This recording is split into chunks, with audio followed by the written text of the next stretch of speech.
तो important defence का agreement ये है। अब देखिए, आर्मी टू आर्मी टॉक्स का मतलब ये है, या नेवल टू नेवल टॉक्स का मतलब ये है, या एयरफोर्स टू एयरफोर्स टॉक का मतलब ये है कि मिलिटरीली इंडिया और फिलीपींस एक दूसरे के साथ कॉपरेशन करेंगे। अब देखिए, militarily cooperation is a very very different thing. अगर दो मुल्क मिलिटरीली कॉपरेशन करते हैं ना, इसका मतलब है कि वो किसी और मुल्क के खिलाफ वो स्ट्रेटजीज बना रहे हैं मिलिटरीली, जिससे वो तीसरा मुल्क जो है वो प्रोवोक हो सकता है, और वो प्रोवोक हो रहा है। And you all know that कि वो तीसरा मुल्क कौन सा है, वो है चाइना। तो चाइना भी अब काउंटर वेट करने की कोशिश करेगा पूरे साउथ एशिया में, कि वो पाकिस्तान, बांग्लादेश, मालदीव्स, नेपाल, भूटान, इनको किसी ऐसे तरीके से भारत को काउंटर करने की कोशिश करे कि भारत उसके इंटरेस्ट के खिलाफ ना जा सके और भारत अपने ही रीजन में बिजी रहे।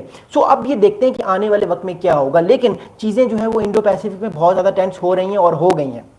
अगला बड़ा कौन सा इंपॉर्टेंट जो है वो इसके अलावा एग्रीमेंट है, वो एग्रीमेंट ये हुआ कि भारत जो है, इंडिया, वो अपने ब्रह्मोस मिसाइल्स की कुछ जो रिक्वायरमेंट्स है, कुछ ब्रह्मोस मिसाइल्स उसने ऑलरेडी दे दिए थे फिलीपींस को। कुछ ब्रह्मोस मिसाइल इंडिया देगा फिलीपींस को। याद रहे, चाइना इस चीज़ से बड़ा प्रोवोक होता है कि जब भी इंडिया ब्रह्मोस मिसाइल डिलीवर करता है ना फिलीपींस को, चाइना जो है वो उससे सख्त नाराज होता है। चाइना इस चीज़ को पसंद नहीं करता कि इंडिया अपने ब्रह्मोस मिसाइल्स जो है वो एक्सपोर्ट करे, स्पेशली उन कंट्रीज को जिनके साथ चाइना के ताल्लुकात अच्छे नहीं हैं, पर्टिकुलरली फिलीपींस। तो चाइना इससे और प्रोवोक होगा, और मैं आपको बता रहा हूँ आने वाले 2-4 दिनों में चाइना की तरफ से भी कोई मिलिट्री ड्रिल हो सकती है अरेबियन सी में या इंडियन ओशन में। अब अरेबियन सी में चाइना कौन सी किसके साथ मिलिट्री ड्रिल्स करेगा, वो पाकिस्तान के साथ करेगा, ताकि इंडिया को एक जवाब दे कि अगर इंडिया इंडो पैसिफिक में कर सकता है तो फिर चाइना भी अरेबियन सी या इंडियन ओशन के पास वो ड्रिल्स कर सकता है, जिससे इंडिया को एक मैसेज जाए। तो बेसिकली ये मैसेजिंग होती है, एक अगर मुल्क अपनी मैसेजिंग कर रहा है, फिर दूसरा मुल्क भी काउंटर वेट करने के लिए मैसेजिंग करता है। अब पाकिस्तान और आपको चाइना के भी आपको नेवल ड्रिल्स आने वाले कुछ दिनों में नजर आएंगी।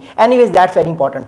ओके, इसके अलावा एक और बड़ा इंपॉर्टेंट इशू है कि सबमरीन इंफ्रास्ट्रक्चर टॉक्स पे बात होगी। देखिए, इंडिया के पास इस टाइम रेगुलर सबमरीन्स हैं, इसके अलावा इंडिया के पास और भी डीजल सबमरीन्स हैं। अब इंडिया कोशिश करेगा कि वो एक्सपोर्ट करे डिफेंस अपनी सबमरीन्स को, या बना के दे फिलीपींस को सबमरीन्स, क्योंकि फिलीपींस की मैंने आपको कहा ना, नेवी इतनी ताकतवर नहीं है। नेवी अच्छी है उसकी, but it's a very small navy. China जैसी बिग पावर को थ्रेट करना जो है वो उसकी नेवी के लिए इतना आसान नहीं है, और उसकी नेवी के लिए आने वाले वक्त में मुश्किल होगा। तो this is also very important reason. और मैं आपको फिर कहूँ, रशिया, स्पेशली जापान, ऑस्ट्रेलिया और चाइना, ये सारे इस जो नया अलायंस बना है ये इंडो पैसिफिक में, पर्टिकुलरली साउथ चाइना सी में चाइना को कंटेन करने के लिए, ये बहुत इंपॉर्टेंट है। अब हम बात करेंगे इस सारे मामले की जो है वो इंप्लीकेशंस क्या होगी। बहुत शुक्रिया आपके मैसेजेस का, I love you all guys. आप लोग मैसेजेस करते रहे, मैं आपको आपके सवालात के जवाब दे रहा हूँ। आप लोगों के सवालात जो है वो बहुत ज़्यादा हो गए। मेरे चैनल को सब्सक्राइब कीजिएगा। बस वीडियो खत्म होने वाली है, फिर मैं आपके क्वेश्चन के आंसर देता हूँ। देखिए, बात क्या है, बात यह है कि अब एक आपको चीज़ नजर आएगी, चाइना और इंडिया के ताल्लुकात में टेंशन आएगी। मैं फिर कह रहा हूं, चाइना और इंडिया के ताल्लुकात में तनाव आएगा, टेंशन आएंगी। उसकी वजह यह है कि जब इंडिया प्रोवोक करेगा साउथ चाइना सी में नेवल ड्रिल्स करके, तो ऑब्वियसली चाइना भी अरेबियन सी या इंडियन ओशन के पास पाकिस्तान या किसी और तीसरे मुल्क के साथ नेवल ड्रिल्स हो सकता है, उसमें बांग्लादेश हो जाए, नेवल ड्रिल्स करेगा, ताकि वो इंडिया को एक मैसेज दे कि अगर आप मुझे इस तरह तंग करेंगे तो फिर मैं आपको इस तरह प्रोवोक करूंगा। तो आने वाले दिनों में चाइना और अमेरिका, भारत के ताल्लुकात में तनाव आएगा, टेंशन आएंगी। पहला तो ये इंपॉर्टेंट इशू है। सेकंड इंपॉर्टेंट इशू ये है कि अमेरिका और इंडिया के ताल्लुकात में बेहतरी आएगी। मैं फिर कह रहा हूं, मैं कोई प्रेडिक्शन नहीं दे रहा। देखिए, अभी इस टाइम अमेरिका की तरफ से भी कल मैसेज आया, डोनाल्ड ट्रंप साहब ने सोशल ट्रूथ पे बात की। मैं रात को पूरी वीडियो बनाऊंगा इस मामले में, लेकिन मैं फिलहाल आपको एक मैसेज बता रहा हूं, एक मैं इंप्लीकेशंस बता रहा हूं सारी। अमेरिका और भारत के दरमियान ताल्लुकात अभी तनाव है, लेकिन मैं फिर कह रहा हूं, ये जो भारत पूरी तरह से चाइना को कंटेन करने के लिए अमेरिका की बात मान के या फिलीपींस के साथ देके साउथ चाइना सी में मिलिट्री मैसेज दे रहा है, अमेरिका के साथ ताल्लुकात आने वाले वक्त में भारत के बेहतर हो जाएंगे। ये मैं आपको प्रेडिक्शन दे रहा हूं और ऐसा ही होगा।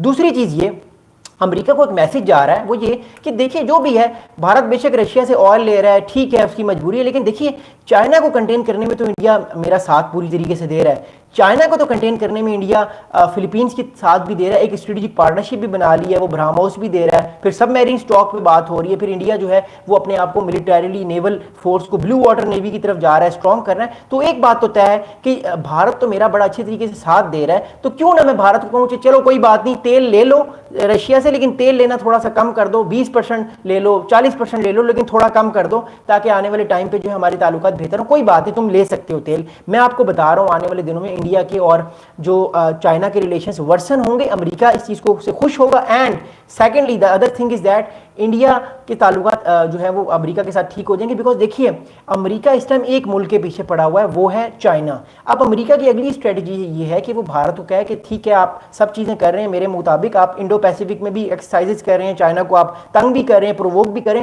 आप जो है वो ब्रिक्स से भी आप निकल जाएं। अब अगला प्रेशर भारत है ब्रिक्स वाला आएगा, क्योंकि मैंने आपको एक तकरीबन 2-2.5 घंटे की खसूसी वीडियो बनाई थी जिसे मैंने आपको बताया था, आपको याद होगा, कि क्या वजह है कि अमेरिका चाहता है कि भारत ब्रिक्स से निकल जाए। उसके पीछे डी डॉलराइजेशन वाला भी मसला है और भी मामला हैं सेंसिटिव। उस वीडियो को लाजमी आप देखिएगा, क्यों अमेरिका भारत को ब्रिक्स के मामले में प्रोवोक कर रहा है। तो एक ये भी अब अगला प्रेशर आएगा भारत के, वो ब्रिक्स से निकल जाए और अमेरिका कुछ अल्टरनेटिवली भारत को टैरिफ्स में छूट दे दे।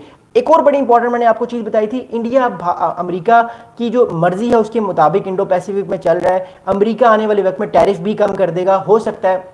फिलहाल तो डोनाल्ड ट्रंप सामने टैरिफ की बात की है इंडिया पे कि वो और लगाएंगे, but at the end of the day बातचीत होने के बाद ये टैरिफ 25% से कम 10% पे आएगा या 15% पे आ जाएगा। ये टैरिफ कम हो जाएगा, जैसा कि और कंट्रीज पे अमेरिका ने टैरिफ लगाए हुए हैं, उसी तरह इंडिया को भी वो कम कर देगा, छूट दे देगा। लेकिन ये जो दौरा है मार्कोस साहब का, इस दौरे को आप आसान मत समझिए। ये पैगाम है अमेरिका को, ये पैगाम है चाइना को कि दुनिया एक नई कोल्ड वॉर में है और इस टाइम इंडिया जो है वो अमेरिका की साइड पे है, चाइना के अगेंस्ट। रशिया वाला खाता आप फिलहाल छोड़ दें, लेकिन फिलहाल जो है वो इंडिया किसकी तरफ है इस पूरी कोल्ड वॉर में? इंडिया अमेरिका की तरफ है। और इंडिया किसको कंटेन करना चाहता है? चाइना को कंटेन करना चाहता है। इसलिए इंडिया ये मिलिट्री और ये जो सारी नेवल ड्रिल्स हैं ये